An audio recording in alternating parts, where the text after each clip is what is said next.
Það stendur til að opna brúðusafn hér á Ólafsfirði með vorinu. Hver sagan á bakvið þetta safn?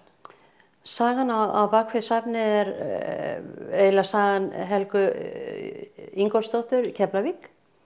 Hún hafði samband við mig út af, hún hafði frétta áhuga mínum á dúkkum og aðalega þó á brúðuhúsum, því ég hef smíðað þau og gert það í nokkur ár. Þetta þróast þannig hjá okkur að hún ákvað að þegar hún veiktist í fyrra, þá tók hún þá ákvörðun að koma safninu helst hingað norður. Og safnið komið núna. Við höfðum frétt af pressetrinu hérna gamla sem að væntanlega losnar núna áramótin. Það hýsir bókasafnið eins og en á að flytjast á bæjarskrifstofurnar. Og þá vorum við nokkur sem fórum á stað. Og okkur tókst að stofna hollvinafélag þetta, fengum vilir í bæjarins fyrir húsinu og við stofnum hollvinafélag núna þriðjudaginn 3. desember og í framhaldi af því gerum við þetta sjálfseignarstofnun og húsið losnar eins og ég sagði áramótin en við náttúrulega opnum ekki safn, þá ýmislegt eftir að gera í húsinu og flytja bókasafni og svo framvegis. Ég reikna samt með og við vonumst til þess að geta opna safnið í vor, snemma sumars eða í vor. Og safnið komið hingað, þetta feikilega spennandi. Þetta eitt stærsta dúkkusafn á Íslandi í einkaeigu og ég hugsa það, mér skilst að það sé vel á annað 1000 brúður. Og hvers konar brúður þetta? Þetta í rauninni alls konar brúður.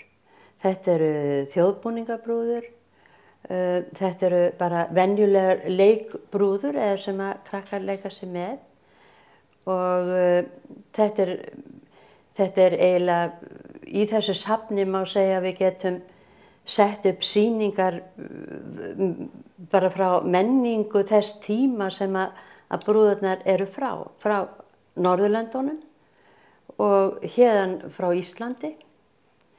Og Helga hefur gert mikið af búningunum sjálf og þær brúður sem þið sjáu hér hjá mér, þær eru í íslenskum búningum gerðum úr engirni. Þetta allt saman unnið af henni, feikilega fallega gert og vel. Og hún alveg hafsjór af fróðleik brúður.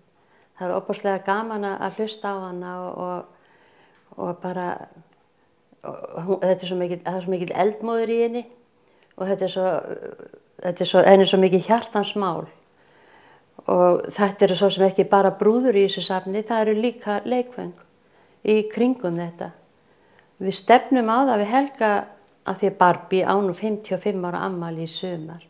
Þá stefnum við að því að setja veglega Barbie-sýningu næsta sumar.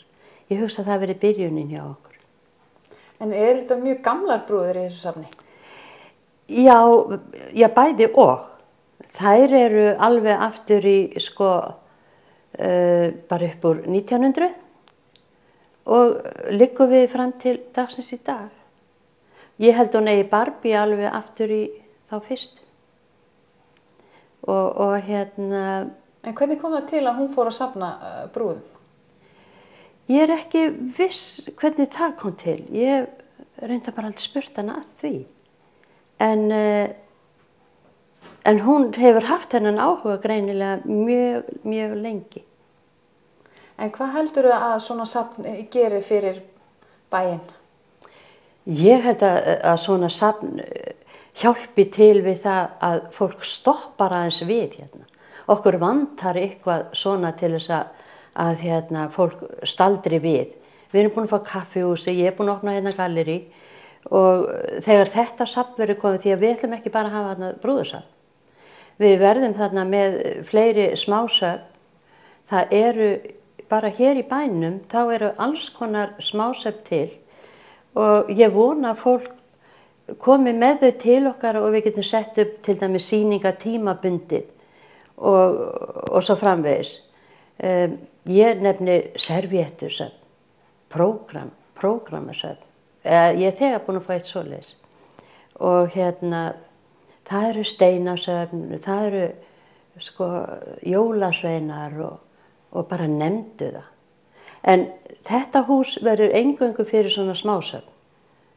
Þó að við eigum mikið af munum sem ættu heima í byggðasafni, þá er ekki pláss því miður fyrir það í þessu húsi. En það kemur. Dæmalaust stúlkan fín, voða fallegt rokkið hár, hettan rauð og kjóllinn blár. Svo hún með silkiskó, sokka hvíta eins og snjó, heldur ekki að hún sé fín. Dansi, dansi, dúkkan